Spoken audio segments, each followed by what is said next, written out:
ہمیں اپنے سوچنے کا انداز بدلنا ہوگا، کیونکہ جنگ کا انداز بدل چکا ہے۔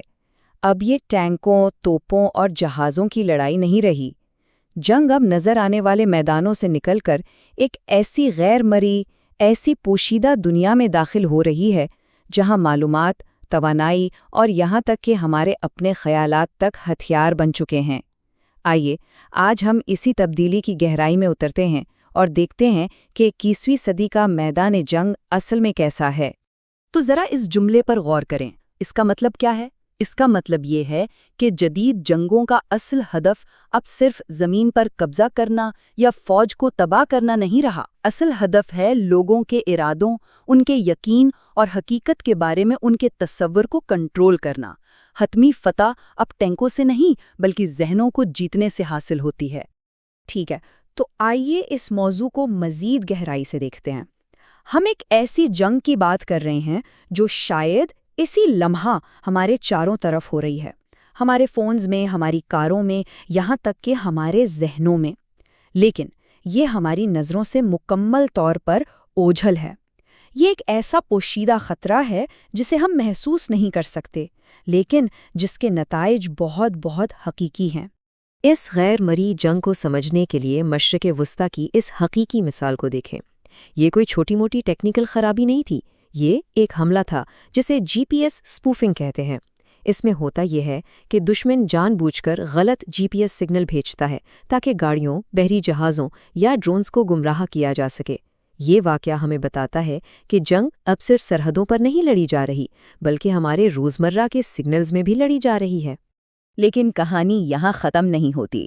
اب ہم ڈیٹا کی ہیرا پھیری سے بھی ایک قدم آگے بڑھ رہے ہیں اور ایسے ہتھیاروں کی دنیا میں داخل ہو رہے ہیں جو دھات یا بارود سے نہیں بلکہ خالص توانائی سے بنے ہیں۔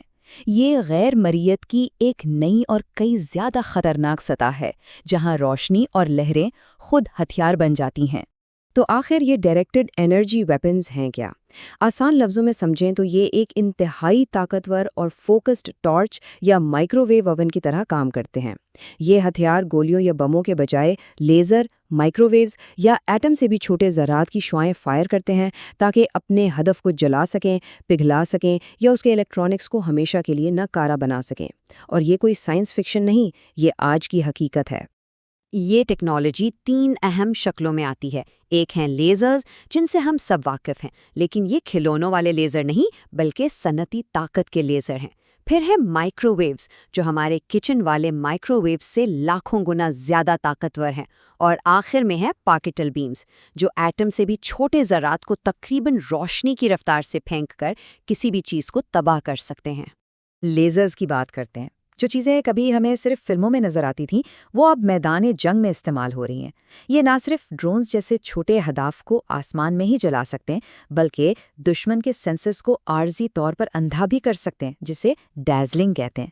ذرا سوچیں کہ ایک پائلٹ یا ٹینکر ڈرائیور اگر ایک لمحے کے لیے بھی کچھ نہ دیکھ پائے تو جنگ کا پانسا کیسے پلٹ سکتا ہے؟ اور پھر ہائی پاور مائکرو ویوز کا تصور آتا ہے۔ یہ اصل میں غور طلب چیز ہے۔ انہیں ایک ایسی غیر مرئی لہر سمجھیں جو ہر الیکٹرانک چیز کو بھون کر رکھ دیتی ہے۔ یہ کسی ملک کے پورے مواصلاتی نظام، کمپیوٹرز اور بجلی کے گرڈ کو منٹوں میں تباہ کر سکتے ہیں، وہ بھی بغیر کسی دھماکے کے اور بغیر کوئی نشان چھوڑے۔ یہ ایک خاموش الیکٹرانک موت ہے۔ اب ہم اس میدان جنگ کو زمین کے ماحول سے نکال کر 2 نئے محاذوں تک پھیلاتے ہیں، خلا اور سائبر سپیس۔ یہ وہ جگہیں ہیں جہاں جنگ کے اصول بالکل مختلف ہیں اور جہاں فاصلوں اور سرحدوں کا کوئی مطلب نہیں۔ اس تصویر کو غور سے دیکھیں۔ ہم اپنی روزمرہ کی زندگی GPS نیویگیشن سے لے کر انٹرنیٹ اور دفاع تک خلا میں موجود ان سیٹلائٹس پر کس قدر انحصار کرتے ہیں۔ یہ ہزاروں سیٹلائٹس اب ایک بہت بڑی کمزوری بھی بن چکی ہیں۔ ہر سیٹلائٹ ایک ممکنہ ہدف ہے۔ ماہرین اسے ایک وسیع و عریض اٹیک سرفیس کہتے ہیں، یعنی دشمن کے لیے حملہ کرنے کے ہزاروں نئے دروازے کھل گئے ہیں۔ تو ان سیٹلائٹس کو خطرات کیا ہیں؟ سگنلز کو جیم کیا جا سکتا ہے، جس کا مطلب ہے کہ GPS کام کرنا چھوڑ دے گا۔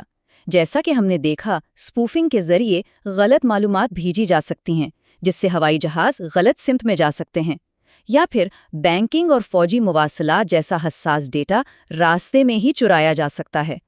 ہماری پوری ڈیجیٹل دنیا ان غیر مرئی خطرات کی زد میں ہے۔ اب خطرہ مزید ذاتی اور خوفناک ہو جاتا ہے۔ ہم توانائی اور ڈیٹا سے آگے بڑھ کر زندگی کے بنیادی کوڈ یعنی حیاتیات اور ذہانت کے دائرے میں داخل ہو رہے ہیں۔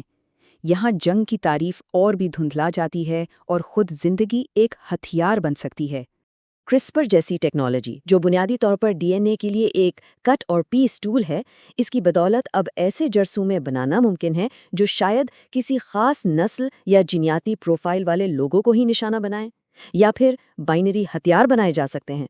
تصور کریں 2 الگ الگ کیمیکل جو خود تو بے ضرر ہیں، لیکن جب وہ آپس میں ملتے ہیں تو ایک مہلک بیماری پیدا کرتے ہیں۔ یہ حیاتیاتی جنگ کا ایک نیا اور خوفناک چہرہ ہے۔ اور پھر آتے ہیں خود مختار ہتھیار، ڈرونز کی وہ جھنڈ جو انسان کی مداخلت کے بغیر اپنے اہداف کا انتخاب کرتے ہیں اور ان پر حملہ کر سکتے ہیں۔ یہ مشینیں انسانوں سے ہزاروں گنا تیزی سے سوچتی اور عمل کرتی ہیں، اور ایک سیکنڈ میں وہ فیصلے کر سکتی ہیں جن کے لیے انسانوں کو گھنٹوں لگتے ہیں۔ لیبیا میں کارگو 2 ڈرون کا واقعہ اس کی ایک حقیقی اور پریشان کن مثال ہے، جہاں ایک مشین نے خود فیصلہ کر کے ایک انسان کو ہلاک کیا۔ تو یہاں ایک بہت اہم سوال پیدا ہوتا ہے، جب کوئی مشین خود فیصلہ کر کے غلطی کرتی ہے، مثال کے طور پر ایک اسکول بس کو ٹینک سمجھ کر تباہ کر دیتی ہے، تو اس کا ذمہ دار کون ہوگا؟ پروگرامر، کمانڈر یا خود مشین؟ چونکہ کوئی بھی براہ راست ذمہ دار نہیں، اسی کو ذمہ داری کا خلا یعنی رسپانسبلٹی گیپ کہا جاتا ہے، اور یہ خود مختار جنگ کا سب سے بڑا اخلاقی اور قانونی چیلنج ہے۔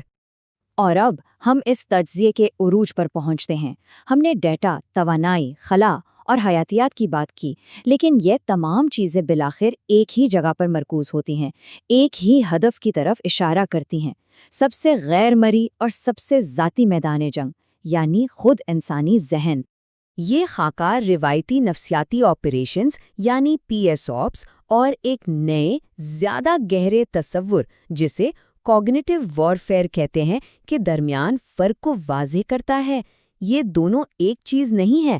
بائیں طرف پی ایس آپس عقائد اور جذبات پر کام کرتا ہے، جبکہ دائیں طرف کوگنیٹو وارفیئر خود سوچنے کے عمل پر حملہ آور ہوتا ہے۔ تو بنیادی نقطہ یہ ہے، پی ایس آئی آپس اس بات کو بدلنے کی کوشش کرتا ہے کہ لوگ کیا سوچتے ہیں۔ یہ ایسا ہے جیسے آپ کے کمپیوٹر پر موجود فائلوں کو بدل دیا جائے، لیکن کوگنیٹو وارفیئر اس بات کو بدلنے کی کوشش کرتا ہے کہ لوگ کیسے سوچتے ہیں۔ یہ ذہن کے آپریٹنگ سسٹم پر ہی حملہ ہے، تاکہ ذہن معلومات کو صحیح طریقے سے پروسیس ہی نہ کر پائے۔ یہ جنگ ہمارے دماغ کے کام کرنے کے قدرتی طریقے کا ہی فائدہ اٹھاتی ہے۔ مثال کے طور پر ہم سب میں تصدیقی تعصب ہوتا ہے، یعنی ہم ان معلومات پر زیادہ جلدی یقین کر لیتے ہیں جو ہمارے پہلے سے موجود عقائد کی تصدیق کرتی ہیں۔ دشمن جان بوجھ کر ایسی معلومات پھیلاتا ہے جو ہمارے تعصبات کو ہوا دیں تاکہ ہم تنقیدی سوچ کے بغیر ان پر یقین کر لیں۔ یہ ہمارے ہی ذہن کو ہمارے خلاف ایک ہتھیار کے طور پر استعمال کرنا ہے۔ اور یہ خاکہ شاندار طریقے سے واضح کرتا ہے کہ کیسے یہ تمام ٹیکنالوجیز، نینو ٹیک یعنی بہت چھوٹی مشینیں، بائیو ٹیک یعنی زندگی میں تبدیلی، انفو ٹیک یعنی معلومات کا کنٹرول، اور کوگنو ٹیک یعنی ذہن کو سمجھنا، یہ سب آپس میں مل رہی ہیں۔ جب یہ تمام ٹیکنالوجیز مل جاتی ہیں تو یہ انسانی ادراک پر اثر انداز ہونے کے لیے پہلے سے کئی زیادہ طاقتور اوزار بناتی ہیں۔ اب جب کہ ہم نے ان پوشیدہ اور گہرے خطرات کو سمجھ لیا ہے، اسپوفنگ سے لے کر خود مختار ڈرونز اور ذہن پر حملوں تک، تو سب سے بڑا سوال یہ پیدا ہوتا ہے کہ اس نئی اور خوفناک حقیقت میں دفاع آخر ہوگا کیسا؟ چیلنجز بہت بڑے ہیں۔ جنگ اور امن کے درمیان لکیریں مٹ رہی ہیں، مشینوں کے فیصلوں کی کوئی ذمہ داری لینے کو تیار نہیں، اور سب سے بڑھ کر معلومات پر عوامی اعتماد ختم ہوتا جا رہا ہے۔ جب ہمیں یہ بھی معلوم نہ ہو کہ کیا سچ ہے اور کس پر بھروسہ کیا جائے، تو ایک معاشرہ کیسے کام کر سکتا ہے؟ اور شاید سب سے بڑا مسئلہ یہ ہے کہ ہمارے بین الاقوامی قوانین جو جنیوا کنونشنز کی طرح دوسری جنگ عظیم کے بعد بنائے گئے تھے، وہ اس ٹیکنالوجی سے بہت پیچھے رہ گئے ہیں۔ کیا کسی ملک کے پاور گرڈ پر مائکرو ویو حملہ جنگی کارروائی ہے؟ کیا کسی پوری آبادی پر کوگنیٹو حملہ انسانیت کے خلاف جرم ہے؟ ہمارے موجودہ قوانین اس پر مکمل طور پر خاموش ہیں۔ آخر میں یہ سوال سامنے آتا ہے کہ جب جنگ نظروں سے اوجھل ہو، جب ہتھیار توانائی کی لہریں اور معلومات ہوں، اور جب اصل ہدف ہماری سوچنے اور سمجھنے کی صلاحیت ہو، تو ایک فرد اور ایک معاشرہ اپنا دفاع کیسے کرے گا؟